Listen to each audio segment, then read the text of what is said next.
Happy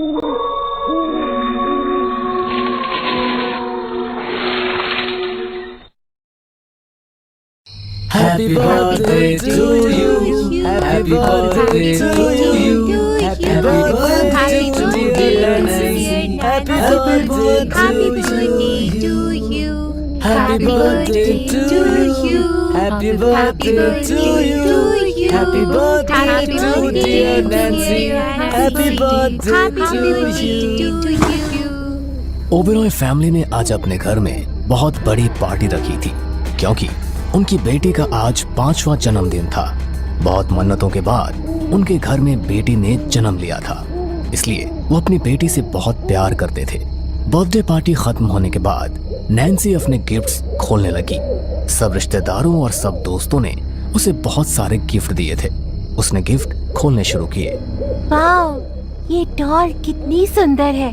देखो ना मम्मा, कितनी प्यारी डॉल है। वाह, ये डॉल तो सचमुच बहुत सुंदर है। इसे देखकर तो ऐसा लगता है कि किसी ने अपने हाथों से बनाई है। दिखाओ तो जरा, किसने दिया है ये गिफ्ट तुम्हें? पता नहीं मम्मा, इस पर किसी का नाम नहीं लिखा। ऐसे कैसे किसी ने अपना नाम नहीं लिखा? खैर जाने दो, रात बहुत हो गई है तो तुम भी अब सो जाओ, वरना सुबह स्कूल जाने के लिए उठोगी नहीं। ओके मम्मा, गुड नाइट। निधि ने अपनी बेटी के माथे पर किस किया और उसके रूम की लाइट्स ऑफ करके अपने रूम में चली गई। लेकिन नैन्सी को नींद नहीं आ रही थी। उसका मन बार बार उसी डॉल के साथ खेलने का कर रहा था। लगता है मम्मा सो गई। अब मैं आराम से अपनी डॉल के साथ खेल सकती हूँ। नैन्सी ने अपनी साइड टेबल पर रखे लैम्प को जलाया और डॉल के साथ खेलने लगी। मैं तुम्हारे लिए और बहुत सारी ड्रेसेस खरीद कर लाऊंगी। मेरे पास जो पिंक फ्रॉक है, मैं तुम्हारे लिए भी वैसा ही फ्रॉक लेकर आऊंगी। क्या तुम सच कह रही हो? ये आवाज, तुम डरो मत। मैं एक अच्छी डॉल हूँ और मैं तुमसे बात भी कर सकती हूँ। तुमने मेरे बारे में सोचा, तुम मुझे बहुत अच्छी लगी, इसलिए अब मैं हमेशा तुम्हारे साथ रहूंगी। डॉल नैन्सी से बात कर रही थी। ये बात नैन्सी को थोड़ी अजीब लगी। वो बहुत ज्यादा घबरा गई, इसलिए उसने डॉल को अपने बिस्तर पर रखा और अपने मम्मी पापा के रूम की तरफ चली गई। उसने रूम का दरवाजा खटखटाया। क्या हुआ नैन्सी बेटा, सब ठीक तो है? नहीं मम्मा, वो डॉल मुझसे बात कर रही थी तो मुझे डर लगा, इसलिए मैं सोने के लिए आपके पास आ गई।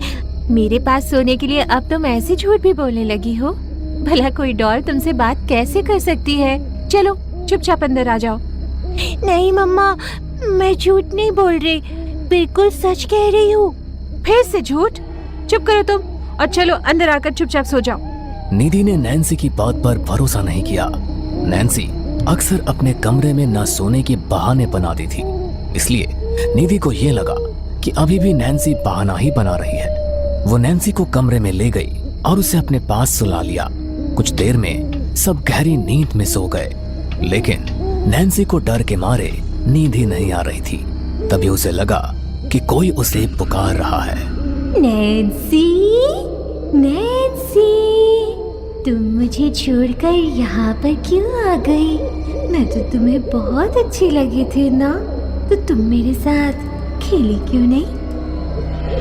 डॉल की ऐसी भयानक आवाज सुनकर नैन्सी अचानक से घबरा गई। तभी बेड के सामने खड़ी उस डॉल ने नैन्सी के पैरों को पकड़कर खींचा और नैन्सी सीधा बिस्तर से नीचे गिर पड़ी। उसके गिरने की आवाज से अचानक उसके मम्मी पापा की आंख खुली। नैन्सी, नैन्सी क्या हो गया तुम्हें? तुम बिस्तर से नीचे कैसे गिर गई? अम्मा, वो डॉल मुझे बार बार परेशान कर रही है और उसी ने मेरे पैर पकड़कर खींचे। मुझे वो डॉल नहीं चाहिए मम्मा। क्या डॉल? तुम किस डॉल की बात कर रही हो बेटा? और भला एक डॉल तुम्हारे पैर पकड़कर कैसे खींच सकती है? जरूर तुमने कोई बुरा सपना देखा होगा। अब चलो और चलकर सो जाओ और डरो मत, कहीं पर भी कुछ नहीं है। निधि और नितिन ने उसे शांत किया और फिर से सुला दिया। निधि ने नैन्सी को अच्छी तरह चद्दर में ले लिया ताकि अगर उसे किसी बात से डर लग रहा हो तो ना लगे। जैसे तैसे रात बीती और अगला दिन आया। सुबह निधि उठी तो उसने देखा कि नैन्सी को बहुत तेज बुखार है। नैन्सी को बहुत तेज बुखार है नितिन। कल रात तक तो नैन्सी की तबीयत बिल्कुल ठीक थी, अचानक इतना तेज बुखार कैसे हो गया? ये डॉल यहाँ पे कैसे आ गई मम्मी पापा? मैं तो इसे अपने कमरे में ही छोड़ कर आई थी। बेटा, इसे मैं यहाँ पर लेकर आया हूँ, लेकिन तुम इतना घबरा क्यों रही हो? निधि, आई थिंक हमें नैन्सी को डॉक्टर के पास लेकर जाना चाहिए। बुखार की दवाई भी दिलवानी है। आज मैं ऑफिस से छुट्टी ले लेता हूँ। आज पूरा दिन नैन्सी के साथ ही रहूंगा।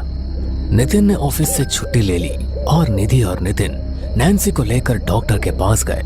ओह माय गॉड, नैन्सी को तो बहुत ज्यादा बुखार है। हमें उसे इमीडिएटली एडमिट करना पड़ेगा।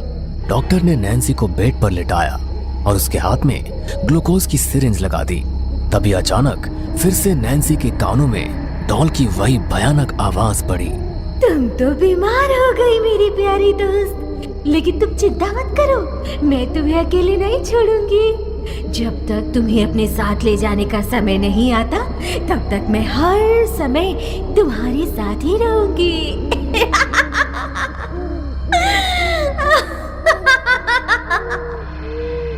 डॉल की आवाज सुनकर नैन्सी अचानक से सहम गई। उसने इधर उधर देखा तो उसके बेड के साइड वाले टेबल पर वही डॉल रखी हुई थी।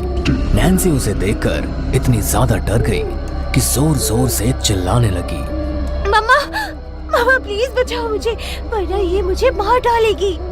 नैन्सी के मम्मी पापा डॉक्टर के केबिन में थे, लेकिन जैसे वो केबिन से बाहर निकले और उन्होंने नैन्सी के चिल्लाने की आवाज सुनी तो वो जल्दी से नैन्सी के वार्ड में गए। वो पूरी तरह तड़प रही थी। डॉक्टर जल्दी से आए और उन्होंने उसे नींद का इंजेक्शन दे दिया। ज्यादा बुखार होने की वजह से आपकी बेटी को दौरा पड़ गया था, लेकिन मैंने उसे नींद के इंजेक्शन में दवाई मिलाकर दे दिया है, तो धीरे धीरे उसे आराम आ जाएगा। आप चिंता मत कीजिए। 2 दिन तक नैन्सी हॉस्पिटल में एडमिट रही, लेकिन उसकी तबीयत में कोई सुधार नहीं आया, बल्कि उसकी तबीयत और ज्यादा बिगड़ने लगी। क्या आप मुझे बताएंगे कि मेरी बेटी की तबीयत अभी तक ठीक क्यों नहीं हुई है? सिर्फ मामूली बुखार था उसे, और आप कैसे डॉक्टर हैं जो एक पेशेंट का बुखार ठीक नहीं कर पा रहे हैं? देखिए, मैं आपकी परेशानी समझ रहा हूँ मिस्टर नितिन, लेकिन आपकी बेटी का बुखार लाख कोशिश करने के बाद भी कम नहीं हो रहा है। लेकिन आप चिंता मत कीजिए, हमने उसकी मेडिसिन को चेंज किया है। आपकी बेटी जल्दी बिल्कुल ठीक हो जाएगी। सिस्टर, आज सिस्टर जूलिया वापस आने वाली है ना? हाँ डॉक्टर, आज सिस्टर जूलिया ही नाइट ड्यूटी पर रहेंगी। डॉक्टर और नर्स नैन्सी को दवाई देकर चले गए और वो भी गहरी नींद में सो गई। निधि और नितिन 2 रात से ठीक से सोए नहीं थे, तो उन्हें भी वहां बैठे हुए नींद आ गई। तभी निधि के कानों में अचानक एक आवाज पड़ी जो किसी के हंसने की थी, लेकिन बहुत डरावनी। निधि ने अपनी आंखें खोली तो अपनी बेटी का हाल देखकर उसके होश उड़ गए। नैन्सी उल्टी होकर दीवार पर चल रही थी और बहुत ही भयानक तरीके से मुस्कुरा भी रही थी। उसका चेहरा उसी डॉल की तरह लगने लगा था जो उसे उसके बर्थडे गिफ्ट में मिली थी। Twinkle, twinkle, little star, how I wonder what you are. Twinkle, twinkle, little star, how I wonder what you are. Nancy, Nancy बेटा, ये क्या कर रही हो तुम वहां पर कैसे गई? नैन्सी नहीं हूँ मैं तो डॉल हूँ। हाँ, नैन्सी भी अब हमेशा के लिए मेरे साथ ही जाएगी, क्योंकि वो मुझे बहुत अच्छी लगी। मेरा कोई दोस्त नहीं है, तो अब नैन्सी मेरी दोस्त बनकर हमेशा के लिए मेरे साथ ही रहेगी, एक दूसरी डॉल के अंदर। सिस्टर! निधि के चिल्लाने की आवाज सुनकर अचानक नितिन की भी नींद टूट गई और सिस्टर जूलिया, जो रात की ड्यूटी पर थी, हड़बड़ाती हुई दौड़कर वहां आई। लेकिन जब तक नितिन और सिस्टर जूलिया को कुछ पता चल पाता, तब तक नैन्सी वापस अपने बिस्तर पर आकर लेट गई थी, जैसे अभी कुछ हुआ ही नहीं था। निधि, क्या हुआ तुम्हें? तुम इतनी जोर जोर से चिल्ला क्यों रही थी? हाँ, क्या हुआ आपको? मैं भी डर गई। सब कुछ ठीक तो है ना? वो डॉल नैन्सी। क्या वो डॉल, वो नैन्सी? मुझे कुछ समझ नहीं आ रहा है। निधि ने नैन्सी की तरफ डरते हुए देखा तो नैन्सी ने उसे देखकर बड़ी ही भयानक स्माइल दी, लेकिन वो इतनी सहम चुकी थी कि कुछ बोल ही नहीं पाई। तभी जूलिया ने निधि से कहा, लगता है आपने कोई बुरा सपना देख लिया है। आइए मैं आपको रेस्ट रूम तक लेकर चलती हूँ। आप थोड़ी फ्रेश हो जाएंगी तो आपको अच्छा लगेगा। नर्स जूलिया निधि को रेस्ट रूम ले गई, लेकिन जैसे वो निधि को लेकर अंदर गई, वैसे ही निधि के गले में होली क्रॉस का एक लॉकेट डाल दिया। ये क्या कर रहे हो तुम? मैं जानती हूँ कि आपको ये बहुत अजीब लगा होगा, लेकिन आपकी बेटी बीमार नहीं है, बल्कि उस पर किसी शैतान का साया है। उसके रूम के अंदर जो डॉल रखी है वो शैतान ही है, और उसी शैतान ने आपकी बेटी के शरीर पर कब्जा कर लिया है। क्या? हाँ, और ये कोई रेस्ट रूम नहीं बल्कि अस्पताल में भगवान की पूजा का कमरा है, इसलिए वो शैतान यहाँ पर नहीं आ सकता और ना ही हमारी बातों को सुन सकता है। हमें अभी के अभी आपकी बेटी को उस शैतान से बचाना होगा, क्योंकि कल नो मून नाइट है। अगर हमने इसे आज नहीं बचाया तो कल उसे बचाना बहुत मुश्किल हो जाएगा। लेकिन उस शैतान से हम मेरी बेटी को कैसे बचाएंगे? बचाएंगे, जरूर बचाएंगे, क्योंकि मेरे पास गॉड के वचनों की ताकत है। बस जैसा मैं कहती हूँ वैसा ही करना। जूलिया ने अपने बैग से कुछ सामान लिया और निधि के साथ नैन्सी के कमरे की तरफ गई। उसने कमरे के दरवाजे पर होली क्रॉस लटका दिया और कुछ वचनों को पढ़ती हुई कमरे के अंदर गई, तो डॉल के अंदर का शैतान सतर्क हो गया और नैन्सी को चोट पहुंचाने लगा। तुझे क्या लगा कि मुझे तेरी चाल समझ नहीं आएगी? मुझे इस लड़की को अपने साथ लेकर जाना है तो मैं लेकर जाऊंगा, और मुझे इस काम के लिए भेजा गया है तो मैं अपना काम अधूरा नहीं छोड़ूंगा। नैन्सी के मुंह से शैतान की आवाज में ये बातें सुनकर उसके माता पिता के होश उड़ गए थे। तभी जूलिया ने नैन्सी पर पवित्र जल का छिड़काव किया, तो वह शैतान नैन्सी के शरीर से निकलकर निधि की तरफ बढ़ा।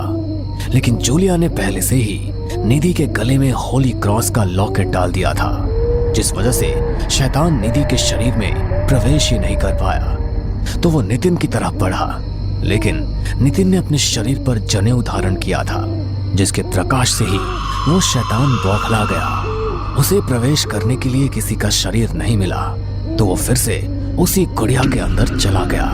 और इसी मौके का फायदा उठाकर जूलिया ने कुछ वचन पढ़कर शैतान की आत्मा को गुड़िया में बांध दिया और गॉड का पवित्र जल छिड़ककर उसे जला दिया। उसी के साथ शैतान की आत्मा नष्ट हो गई। कुछ दिन बाद नैन्सी की तबीयत भी ठीक हो गई, लेकिन अभी तक ये पता नहीं चला था कि नैन्सी को वो गुड़िया किसने गिफ्ट की थी और कौन था जिसने उस गुड़िया के जरिए नैन्सी पर शैतानी आत्मा हावी करवाई थी। तभी कुछ दिन बाद ये खबर आई कि नैन्सी की best friend Manali car accident में मारी गई। लेकिन हैरत की बात ये थी कि उसकी गाड़ी में भी वैसी ही डॉल थी जैसी नैन्सी को उसके बर्थडे पर गिफ्ट मिली थी। उसकी मौत सबको नॉर्मल नहीं लग रही थी, इसलिए उन्होंने पंडित जी से पूछताछ की तो पता चला कि मनाली ने ही वो शैतान डॉल नैन्सी को गिफ्ट की थी, और वो उसे खत्म करने के बाद वो निधि को भी मारने का प्लान बना रही थी, क्योंकि वो नितिन से कॉलेज टाइम से प्यार करती थी। लेकिन नितिन ने निधि से शादी कर ली। ये बात मनाली से बर्दाश्त नहीं हुई, इसलिए वो बस इस बदले की भावना में उन्हें खत्म कर देना चाहती थी। लेकिन इंसान को अपने काल कर्मों का चिट्ठा यहीं पर भोग कर जाना पड़ता है, जो मनाली के साथ हुआ। और वो शैतानी डॉल आखिर में